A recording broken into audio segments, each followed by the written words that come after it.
Bapak Ibu sekalian, sahabat-sahabat edukasi, jumpa lagi. Apa kabar Bapak Ibu? Mudah-mudahan sehat walafiat bersama keluarga, tidak kurang satu apapun.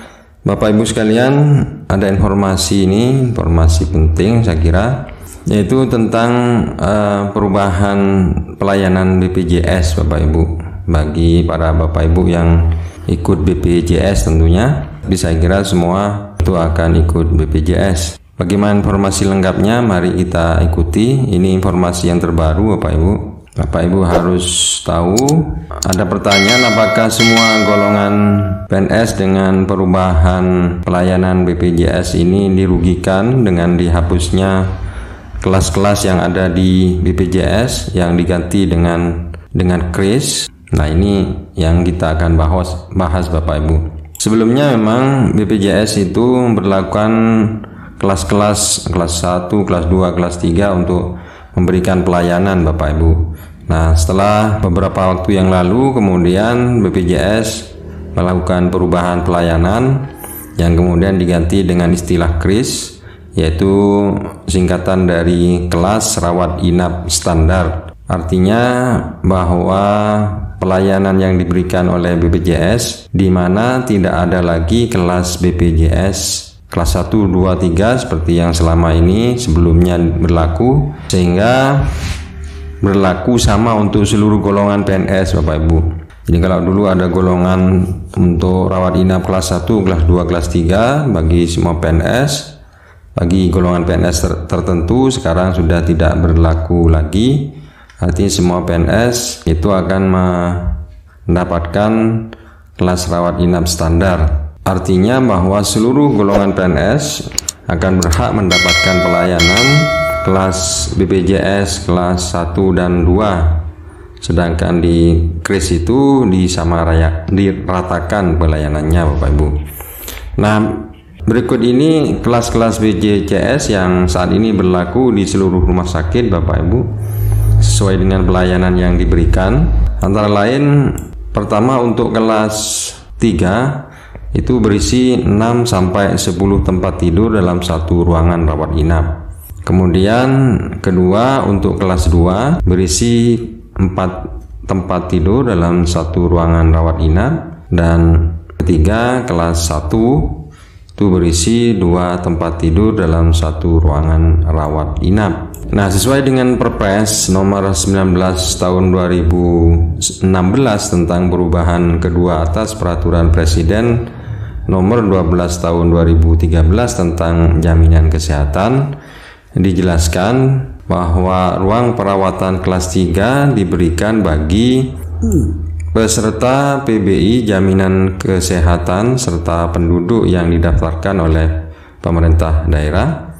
Yang kedua, peserta pekerja bukan penerima upah dan peserta bukan pekerja yang membayar iuran untuk manfaat pelayanan di ruang perawatan kelas 3. Kedua, ruang perawatan kelas 2 diberikan untuk pertama untuk pegawai negeri sipil dan penerima pensiun pegawai negeri sipil golongan ruang 1 dan golongan ruang 2 beserta keluarganya. Kedua, anggota TNI dan penerima pensiun anggota TNI yang setara pegawai negeri sipil golongan 1 dan golongan 2 beserta anggota keluarganya. 3. Anggota Polri dan penerima pensiun anggota Polri yang setara pegawai negeri sipil golongan ruang 1 dan golongan ruang 2 beserta anggota keluarganya.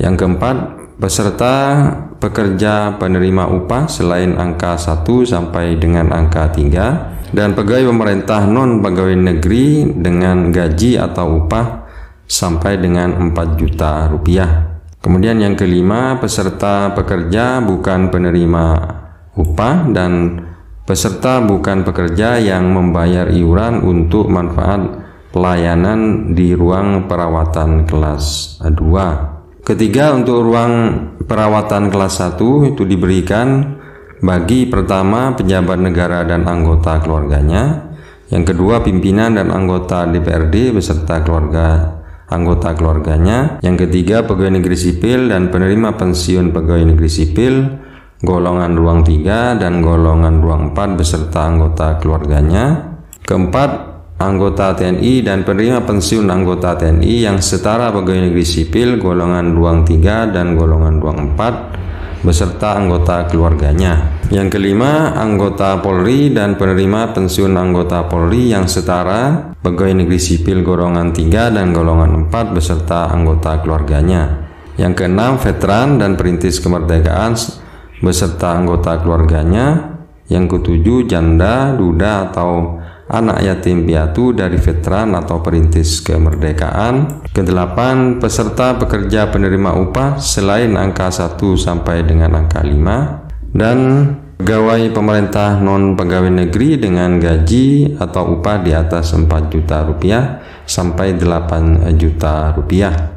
Kemudian 9, peserta pekerja bukan penerima upah dan peserta bukan pekerja yang membayar iuran untuk manfaat pelayanan di ruang pelayanan kelas 1. Nah, demikianlah Bapak Ibu fasilitas yang diberikan bagi seluruh golongan PNS yang berhak atas kelas BPJS 1 dan 2. Namun dengan adanya KRIS, kelas rawat inap standar yang akan diberlakukan oleh Kemenkes, maka seluruh anggota PNS akan mendapatkan pelayanan yang sama. Nah, ini enaknya Bapak Ibu.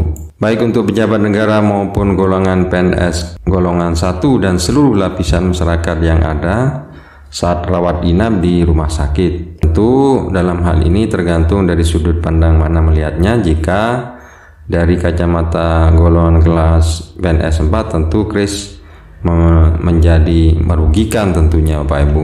Sedangkan bagi kacamata masyarakat yang tidak mampu membayar untuk ruang kelas 1 tentu hal ini menjadi menguntungkan. Nah, itulah Bapak Ibu.